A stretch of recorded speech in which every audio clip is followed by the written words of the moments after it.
Guess what, y'all? Florida's back in the news, and as we all know, that's never a good thing. Right now, Lakeland police are also investigating a shooting involving a 13-year-old. And tonight, brand new video now shows what happened in the moments right before investigators say that teen shot at an officer. And honestly, I feel like the news really minimized this at the beginning of the story. What this actually is a full-on gunfight between the police and a 13-year-old boy. It started with gunfire. We have no idea who they were shooting at, whose vehicle, whose house, what person they were shooting at. But there was also a high-speed chase. An officer at a nearby call heard the shots. Sheriff Grady Judd says the officer pulled up to the area and started to follow the car involved, with a 19-year-old driver, Jermaine Julian, a 14-year-old, and a 13-year-old inside. I hope y'all are ready for this one, because there's a whole lot for us to get into. Let's go!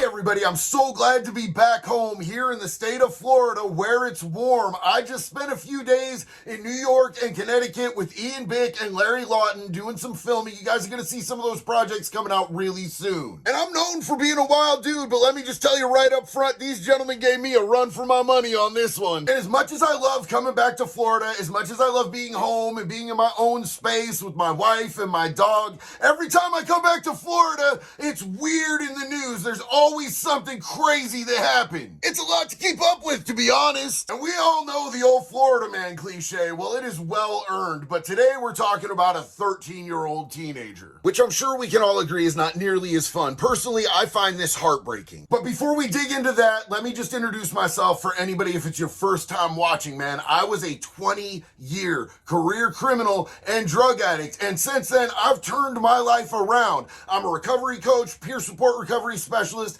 and a smart recovery facilitator. I own my own recovery coaching business here in Daytona Beach, Florida, and I have several outreaches that help the community that's still sick and suffering from the disease of addiction. I also own my own clothing brand, Convict Clothing. We've got a lot of neat stuff. You should check that out, convictclothing.net. And I'll drop the link in the description for that, and if you want to use the promo code JD5150, that'll get you 10% off any purchase. But what we're talking about today happened in Lakeland, Florida, which puts it in the jurisdiction of Sheriff Judd Grady. And this dude is pretty much infamous. Like, if you watch TikTok, if you watch YouTube, you've probably seen this dude whether you know it or not. He's famous for just straight talk, being hard on crime, and also trolling criminals on the internet after they get busted. Let me run a little reel on that. People carry guns, and they will shoot you a lot. Listen, that's a bunch of hooey.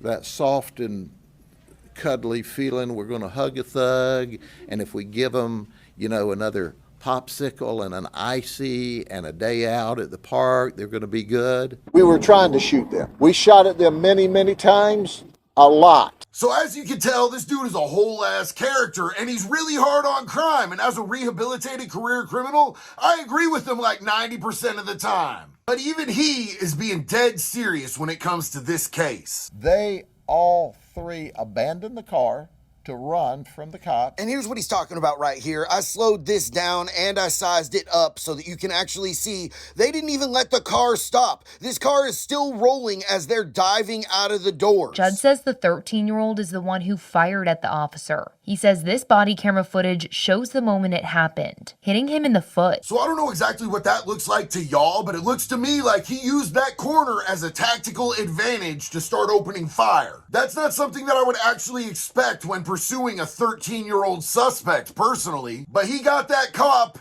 in the foot. And it really doesn't matter where you shoot a cop, just showing aggression to a cop is gonna cause the attention of a lot of cops. They're gonna come out of the woodwork after you. The 13-year-old was later shot by officers in the leg, thigh, and stomach. Now, what the news didn't say, but I got from the full press conference, is that they actually lost this kid for a few minutes, but he was hiding in a bush, and a cop walked around the corner past the bush, and the kid made a break for it. The cop turned around, saw him, he started opening fire, the kid took a couple shots back, and they blasted him like 3 times. Now, it sucks, legitimately, that this is a 13-year-old kid, like that he would even be in this position, that he put himself in this position, that he's running with a gang at 13 years old. This stuff is heartbreaking, 100%. But if you pull a gun on a cop or anyone and show aggression and you get shot, that's on you! I do not care who it is. Anybody has the right to defend themselves. If somebody is showing a credible threat to my life, I promise and assure you,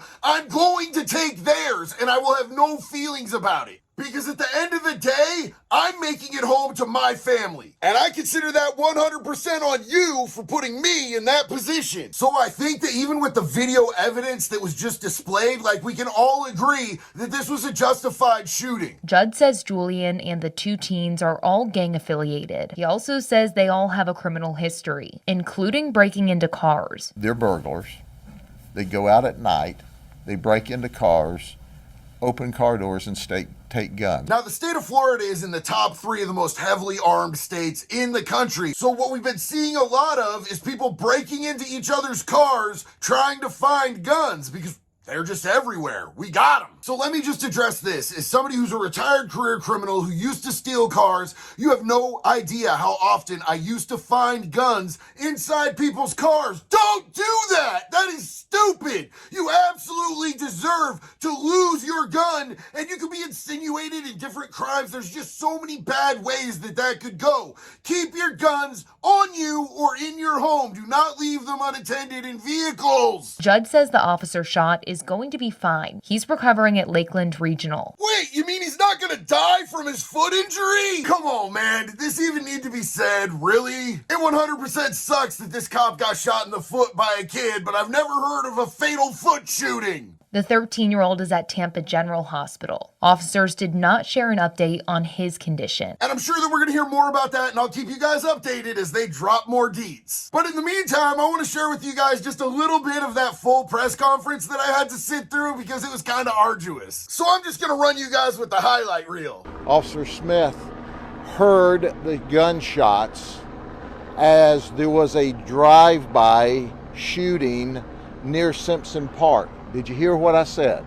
Simpson Park, where children ostensibly play in the afternoon. That is straight up beat, bro. These dudes did a drive-by at a park in the middle of the day. There could have been kids present. We don't know if there were kids present or not, but that is a terrible, terrible thing to do in your community. And maybe it's just me because I'm old and I grew up with a different grade of criminal, but we all operated within a certain particular code, and we never would have brought this type of action somewhere where an innocent kid could have gotten hurt. The officer risked his life and pursued the person that he saw with a firearm. Yeah, dude, that's his job. That's what we pay you guys for. The suspect ran around the corner of the building. As the officer ran around the corner of the building, our suspect, Wesley, turned and shot the Lakeland police officer. Because of the grace of God, the officer was only struck in the foot, but it was a remarkable police response by him. He continued the pursuit. Now, I'm not gonna lie, that's G shit right there. Dude got shot in his foot, that thing that you step on when you run, and he kept running after the dude. Hell yeah. Now, it's interesting to point out that this officer once again risked his life. Now, I admit that it's awesome that this cop kept running even after he got shot in the foot, but could we cut it out with a little bit? He's literally doing his job. In breaking news, JD DeLay valiantly gets in front of his camera again to make yet another video for YouTube. Come on, man. Dude signed up for this exact situation here. This is what he got himself into. This is why he gets the pay he does. When I was a criminal and I got popped, I didn't bitch about the time I got. I just knew that was one of the hazards of the career that I chose. And that's what police officers do every day. Grady, I like you, bro. You funny, but what do you actually want for that? A donut? Go work at Dunkin'. Who is Wesley Dalmas that at 13 years old engages a police officer in a gunfight? Well, guess what we discovered? On January 1st of this year, another law enforcement officer risked his life to take another firearm off of Wesley Dalmas. So the long and short of this is they already had Wesley Thomas back at the end of last year on a whole slew of crimes, and he had a gun, and they ended up giving him probation and put him right back out there on the streets. So it was actually the justice system that failed to take proper action with a kid who's clearly in distress, clearly a danger to the community around him, and now this has happened, and this is what I'm talking about. The cops did their job on this. It was a judge, it was a prosecutor, it was the actual system above them that failed to protect our community. Why is it always the justice system failing to protect our community and letting people with crimes that are clearly a risk to the community right back out on the streets so they can reoffend? And vastly, it's adults that are hurting kids that get slaps on the wrist and pushed right back out there on the streets.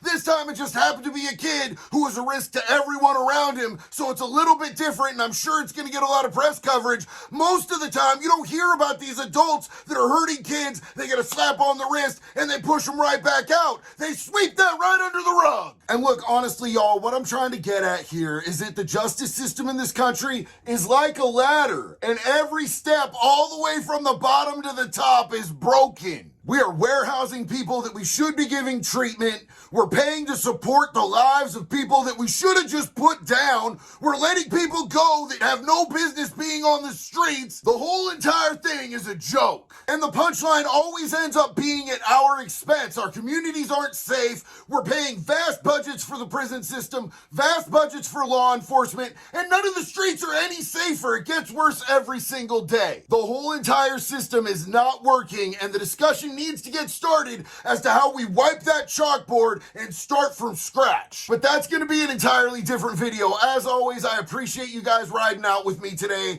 If you're not subscribed, do it! Why haven't you done it yet? Sorry, I just get so angry.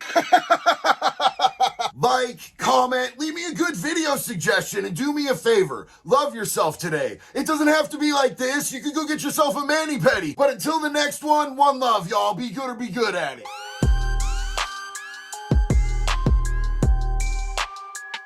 JD Delay risking his life every single day to make you YouTube videos.